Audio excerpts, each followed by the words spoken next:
close were you to going pro? It certainly was a thing I was going back and forth on a lot. Just in terms of let's work. He's gonna say you gotta have a little bit more bass, more oomph. Yeah. A lot of treble in what you Yeah, said. man. But in terms of going pro, I was thinking about it, talking to my family about it, and just ultimately I came to the decision that it was best to come back to Auburn, and just how everything transpired. We wanted to go out on the right note, and certainly after that Maryland game, I felt within myself that we had to go turn this thing around, and I wanted to be a part of that. Coach Freeze did a great job in informing me that he wanted me to come back and laying it out that he feels that we could take the next step next year. So that's certainly something I was thinking about. I was going back and forth. To be honest, it was a daily thing. Some days I felt some way, another day I felt another way. But I'm glad to be back. It's certainly something I don't regret at all. But I'm super excited to get to work with the staff and attack this new season. So would you say that Maryland game was when you knew? I kind of right after I was like, man, it's just the way how everything transpired and how we wanted to go out and how we wanted to perform as it left a certain taste in my mouth that wasn't suitable, and I didn't want to go out like that, truthfully. And I just want to be somebody that lays the foundation for young guys that come along to say Eugene tried to do it the right way. And I try to show them that every day, how I work and how I prepare. So, and just allow Auburn to progress the right way. Eugene, you got a lot of new young faces in the room. Just what have you seen from them during the workouts? I'm sure everything's coming out fast. I always love talking about the new guys that come in because they're extremely talented, and I like, singling each one of them out and letting them know how I really feel about them. And man, they work hard. They have a great. All of them have great work ethic. All of them know what it takes to be a great linebacker at this level. DeMarcus Riddick is super athletic. We consistently going back and forth. I'm like, man, DeMarcus thinks he's the fastest linebacker in the room. But DeMarcus is so athletic, man. He just, he's working on just continuing to improve and develop. He's a freshman, so just trying to develop his mind in order to be able to play up to the speed, college football. Debo, we call him Debo, Barber, DJ Barber. Man, he's a great linebacker too. His lateral movement skills is great. He's somebody that we haven't put pads on, but you could tell he's somebody that's a thumper, can come downhill and create contact, and certainly somebody that loves football. And Joe Phillips was with us. He's transitioned a little bit more to Buck now, and he's over there with J-Mac and stuff. So he has a great teacher, and J-Mac is showing him the ropes. And but all those guys are talented guys, and we got other guys like Coleman Granberry, who he pushes me every day in the workouts. Certainly somebody I look up to, and certainly somebody that does things the right way. And John Martin, he came from the Buck room last year, and he comes to work every single day. And Coach Durkins is working with him, working with all the guys. So I'm excited to see how they all develop. Speaking of Coach Durkin, what have been your early impressions of his style and how he's going to utilize you in his defense? I learned so much about Coach Durkins just the couple of days I've been around him. He's attacking style defense.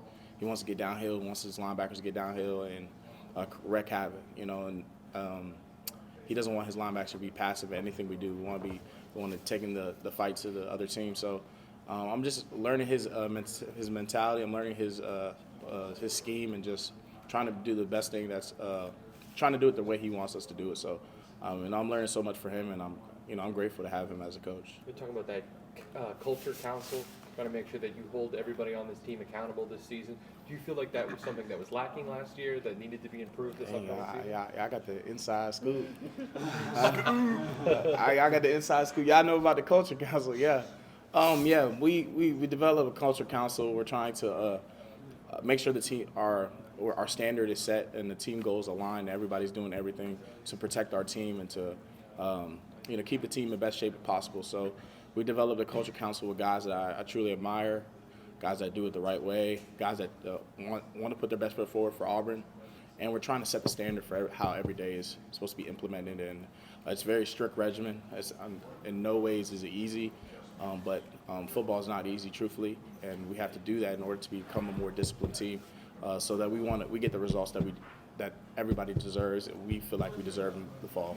I know it's early, but can you tell any differences in what the linebackers are going to be asked to do in this defense, maybe to last year? Or, what do you think?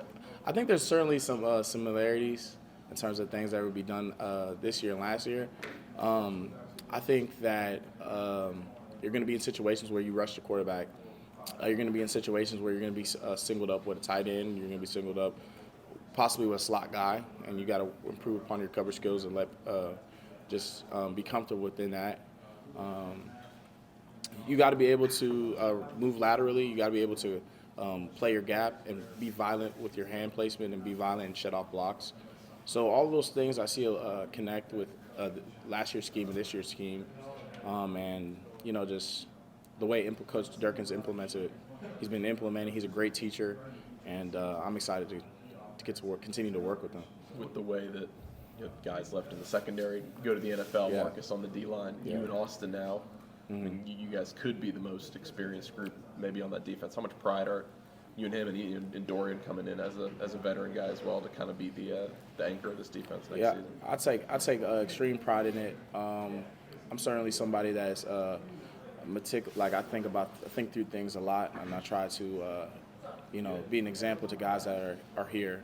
And I know people depend on me in terms of my leadership, in terms of my energy, and how I come to practice every day. So I'm super hard on myself. If I catch myself going through the motions at practice, I try to quickly snap out of it.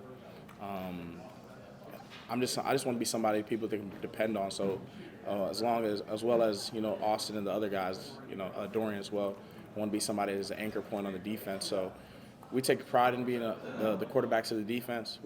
That term's always thrown around, but it has to be taken to another level this year, and just bringing people along the right way. I want to ask you about Dorian. What does he bring to the room? Man, Dorian brings leadership. He's a backer that's certainly smart in terms of knowing where he needs to be. Somebody that's extremely violent, and certainly somebody I truly admire and like going to work with. Man, he's been a great addition to the room. I've been learning things from him. We sit right next to each other in the meeting room, so if I ever feel like I didn't get a coaching point or I wasn't able to understand coach all the way or something, I just, hey, Dorian, what you think coach mean by that? He'd be like, oh, yeah, if you want it done this way, do it like that. I'm like, man. So all that stuff is translating to me for me, and, I'm certainly excited to continue to work with them and continue to grow, develop our relationship. And there's a video going around of some UK players, Kentucky players, like fighting in the locker room, like recently. Would you be shocked to go into the Auburn locker room during the spring and see guys like scrapping? Or is that just part of life? I'm not asking you to name names. I'm just saying. That's a good question. Would I be surprised?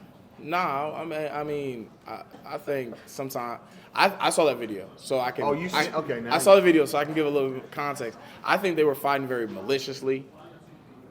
Some people play fight. We play fight a lot. We joke around a lot. Yeah, just slap fighting. Yeah, but I feel like that was malicious, and we try to not to be a team where there's malice or anything within the team. But yeah, I would be surprised. I'd be surprised. I mean, Culture Council would handle that. Yeah. I jump in and I know he back up. typically, Stop, man. What are we doing? typically works with the secondary, but your early impressions of Charles Kelly and what he can add to that defense. Yeah, Coach Kelly, man, he's so experienced in terms of the places he's been. I know he's coached so many prestigious DBs, and I got the ability to meet him one-on-one when he first got here, and just his level of attention to detail, everything in terms of the back end, and trying to teach him the proper footwork, hand placement, as a DB when you're shooting your hands, and just the attention to detail that goes into playing the position. He's certainly somebody that's the best in the country at that, and he's a great addition to the staff, and I'm so excited for him to be around the DBs and continue to develop that room.